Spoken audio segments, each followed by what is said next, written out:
নমস্কার বন্ধুরা, কে কোথায় আছো? আশা করি সবাই ভালো আছো। বুলবুলি ব্লগে তোমাদের সবাইকে সুস্বাগতম। দেখো বন্ধুরা, আজকে বানাবো মোচার ঘন্ট। এই যে আমি মোচা এখানে কেটে বেছে ধুয়ে নিয়েছি।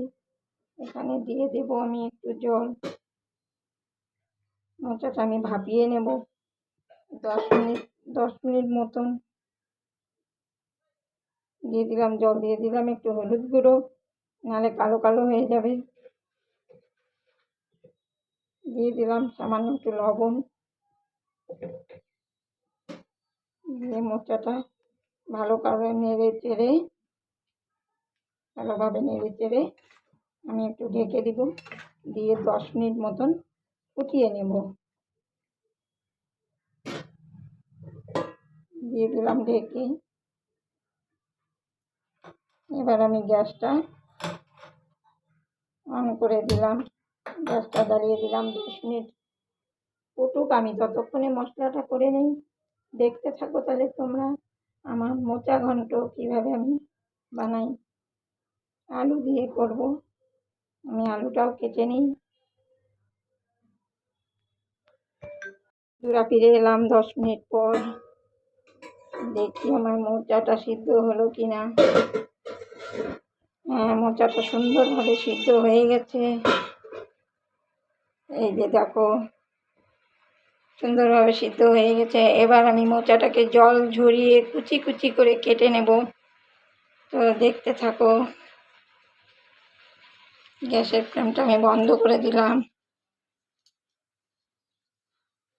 তো মোচা সিদ্ধ হয়ে গেছে। আমি মোচাটাকে কুচি কুচি করে কেটে নিয়েছি। এখানে আলু ঝিরি করে কেটে নিয়েছি, এরকম সাইজ করে। তোমরা চাইলে লম্বা লম্বা করেও কেটে নিতে পারো, কিন্তু এরকমভাবেই ভালো হয়। এখানে আমি মশলা নিয়ে নিয়েছি, কাঁচা লঙ্কা, আদা, আর মিক্সিতে দিয়ে দিব জিরা, গোটা জিরা।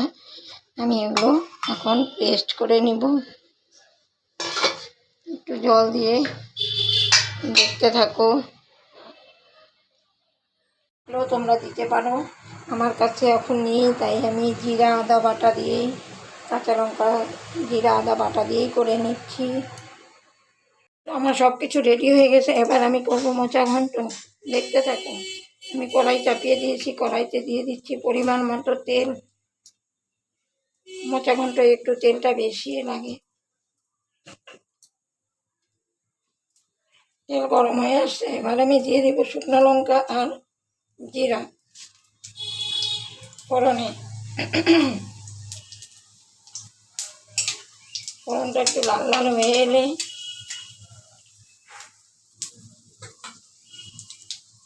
লাল হয়ে গেছে।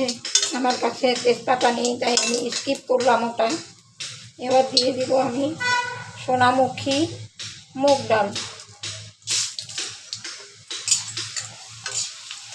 একটু ভেজে নেব হালকা।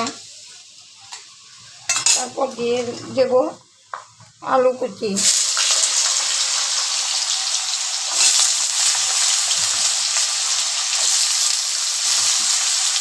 অনেক পুরোনো বাঙালিদের একটা পুরোনো রেসিপি।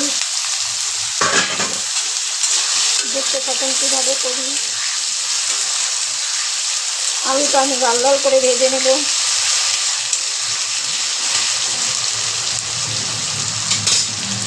আলুটা আমার ভাজা হয়ে গেছে।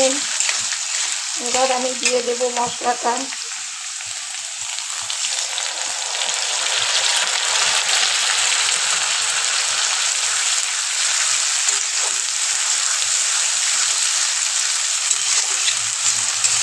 মশলাটা একটু কষিয়ে নিয়ে তারপর দিয়ে দেবো মোচা ঘন্ট।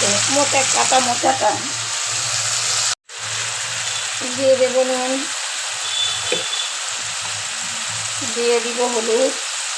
যেহেতু আমরা আগে নুন হলুদ দিয়েছি, এবার একটু কম কমই দিলাম। এবার আমার মশলাটা কষানো হয়ে গেছে, তেল ছেড়ে দিয়েছে, সাথে সাথে আলুও সিদ্ধ হয়ে গেছে। এবার আমি দিয়ে দিব মোচাটা।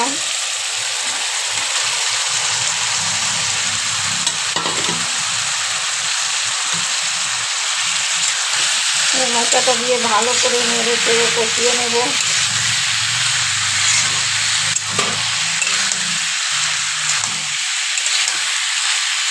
বন্ধুরা কত সুন্দর কালারটা চলে এসেছে।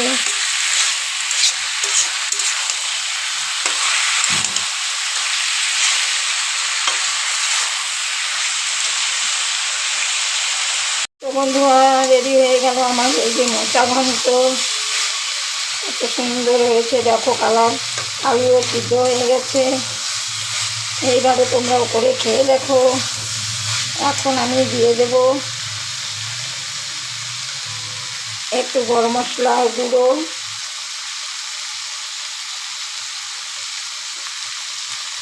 একটু ঘি। এটা আমাদের বাঙালিদের মধ্যে তো ঘি গরম মশলা ছাড়া, আর একটু দিয়ে দেব চিনি।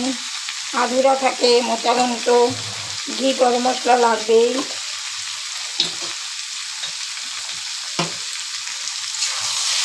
তোমরাও এইভাবে করে খেয়ে দেখো, খুব ভালো লাগবে। রেসিপিটা ভালো লাগলে লাইক কমেন্ট শেয়ার করো বন্ধুরা। সবাই ভালো থাকো, সুস্থ থাকো। দেখা হবে পরের কোনো এক রেসিপির সাথে।